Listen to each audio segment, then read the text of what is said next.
Hey friends, it's Brad Brain. I'm a pretty lucky guy. Not right now because of COVID, but I get to travel a lot. And when I go to investment conferences, I get to pick which ones I go to. And I get to pick ones where I get a chance to meet some pretty cool dudes. Warren Buffett, Wayne Gretzky, and this guy right here, Jeremy Siegel. He spoke at a conference. I got an autographed copy of his book. This is a seminal work, Stocks for the Long Run.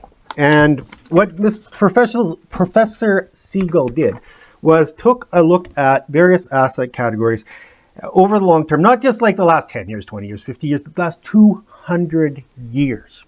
And why I mention all this is recently I got a question from a client about precious metals. Now, I totally get it that there are passionate devotees of precious metals, fanatics even, people who, for their own reasons, think that precious metals are vital.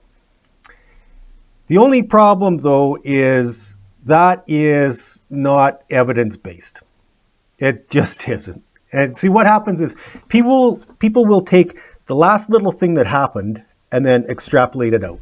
So we've had a bit of a surge lately for precious metals, gold as an example.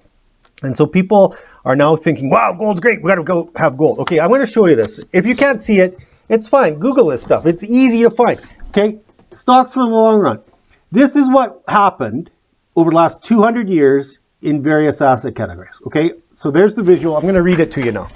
So if you had put in $1 back in 1802, now this edition of the book is 2014, so it's not up to the minute, but it isn't going to change. Okay, put $1 back 200 years ago.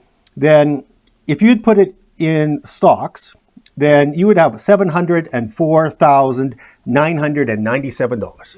If you had invested that $1 in gold, you would have $4.52. Over 200 years, your $1 grows to $4. Now, some people tell me that gold is a hedge against inflation. Explain then how $1 takes 200 years to get to $4 and call it a hedge against inflation. It just isn't.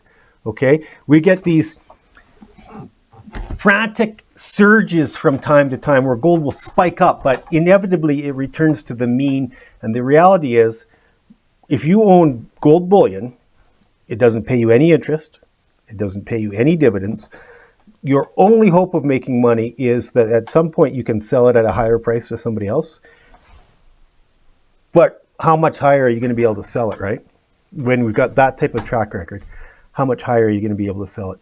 Now, on top of all that, if you own bullion, you probably have some type of storage and security costs. So it can actually cost you money to own this stuff. I'm just not a fan. Anyway, I should say one thing.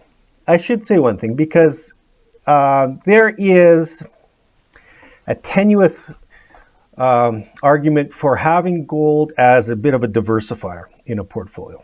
And grudgingly, I will accept that. But what we're talking about here is like maybe having like 5 or 10%. And that's if you already have and this is important, professionally managed, well-diversified portfolio.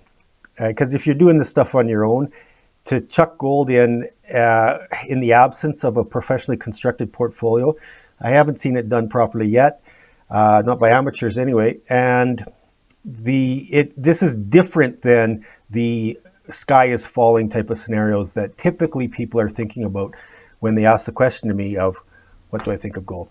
Anyway, open the discussion on it. If this is something you're passionate about, let's have a conversation. And if there's anything else we can help you with, just let me know. All the best. Stay healthy. Take care. Bye-bye.